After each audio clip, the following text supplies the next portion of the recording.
शेखर दादा तुम आगे बढ़ो, हम तुम्हारे साथ हैं।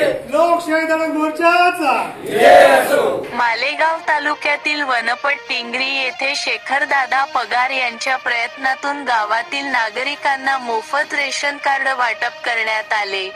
प्रमुख पाहुणे म्हणून योगेश अण्णा गर्दे उपस्थित होते व योगेश अण्णा गर्दे यांच्या हस्ते रेशन कार्ड वाटप करण्यात आले। योगेश गर्दे यांनी आपल्या भाषणात सांगितले की टिंगरी गावातील आदिवासी बांधवांना स्मशानभूमीसाठी देखील जागा मिळाली असून हा एक प्रकारे लोकशाहीचा विजय असून शेखरदादा पगार यांनी दिलेला शब्द कधीही मोडत नाही। तसेच आमदार खासदार मंत्री यांच्याकडून न्याय मिळत नसेल तर शेखरदादा पगार यांच्याकडे न्याय मिळतो। लोकशाही धडक मोर्चाचे संस्थापक शेखरदादा पगार यांच्या नेतृत्वाखाली 1 महिन्यापूर्वी मालेगाव तहसील कार्यालयावर मोर्चा काढण्यात आला होता। त्यावेळी तहसीलदार साहेब, अपर जिल्हाधिकारी साहेब, प्रांत साहेब, गटविकास अधिकारी यांच्या नेतृत्वाखाली बैठक घेण्यात आली व चर्चेतून शेवटी टिंगरी गावातील नागरिकांना न्याय मिळाला।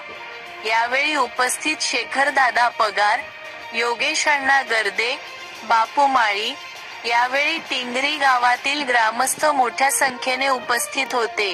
तालुका मालेगाव, जिल्हा नाशिक। शेखर दादा तुम आगे बढ़ो, हम तुम्हारे साथ हैं। शेखर दादा तुम आगे बढ़ो, हम तुम्हारे साथ हैं। लोकशाही धडक मोर्चाचा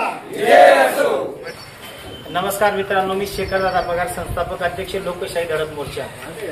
काही दिवसापूर्वी टिंगरी गावातील आदिवासी वस्तीवर जातीचे दाखले रेशन कार्ड नव्हते, तसंच पाण्याचा देखील प्रश्न होता आणि सगळ्यात जो मोठा प्रश्न होता तो स्मशानभूमीचा होता।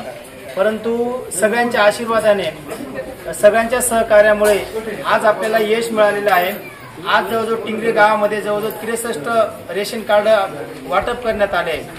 लोकशाही धडक मोर्चाचे नेते सन्मान्य योगेश अण्णा गर्दे यांच्या हस्ते आज टिंगरी गावामध्ये रेशन कार्ड वाटप करण्यात आलेले आहे। सगळ्यात विशेष गोष्ट अशी आहे की आज जिथं मोठमोठे लोक असून देखील 10-15 वर्षामध्ये रेशन कार्ड भेटत नाही, परंतु लोकशाही धडक मोर्चाच्या आंदोलनाने एक यश आलेले आहे आणि आपल्याला 1.5 महिन्यातच रेशन कार्ड मिळाले। मी सगळ्या गावकऱ्यांच्या वतीने सगळ्यांचे आभार व्यक्त करतो आणि आपल्याला जे स्मशानभूमीसाठी जी जागा दिलेली आहे, माझे हात जोडून तुम्हाला नम्र विनंती, आपण ज्यावेळेस आंदोलन करतो, एखाद्या कामाला यश येतं परंतु आपण पाठपुरावा करत नाही। ज्यावेळेस आपण मोठा मोर्चा काढला मालेगावमध्ये, त्या मोर्चाला यश आलं आणि आज आपल्याला स्मशानभूमीसाठी जागा मिळालेली आहे। परंतु माझी एक तुम्हाला नम्र विनंती आहे की मंगळवारी नागरसंगी सवता येतो, तिथं आपल्याला तिथं कंपाऊंड मारून घ्यावं लागणार आहे, जेणेकरून भविष्यात आपल्याला कुठली अडचण येणार नाही। आज इथले बापू भाऊ असतील, बाबा असतील, जगताप भाऊ असतील, यांनी देखील चांगल्या प्रकारे सहकार्य केलेलं आणि सगळ्यांना माझी नम्र विनंती आहे, प्रश्न कुठला जरी असेल एक फोन करा, तुमचे नक्कीच प्रश्न सोडवण्यात येतील। आज आपल्या टिंगरी गावामध्ये रेशन कार्ड वाटप करण्यात आलेले, रेशन कार्ड मिळवण्यासाठी आपल्याला जो लढा उभारावा लागला, या लढ्याला आज यश आलेले। तसेच मालेगाव तालुक्याचे तहसीलदार सोनवणे साहेब असतील, प्रांत अधिकारी सदगीर साहेब असतील, गट विकास अधिकारी साहेब असतील आणि अप्पर जिल्हाधिकारी साहेब यांनी आपल्या मोर्चाची दखल घेऊन आपल्याला आज रेशन कार्ड मिळालेले आहेत। येणाऱ्या काळामध्ये रेशन कार्ड ऑनलाईन करून देणं आणि तुम्हाला अन्नधान्य मिळवून द्यायची जबाबदारी देखील लोकशाही धडक मोर्चाची असेल। एवढं बोलून थांबतो। जय हिंद, जय महाराष्ट्र, जय जवान, जय किसान। शेखर दादा तुम आगे बढ़ो, हम तुम्हारे साथ हैं। लोकशाही धडक मोर्चाचा जय जवान, जय किसान। वीर एकलव्य भगवान की जय।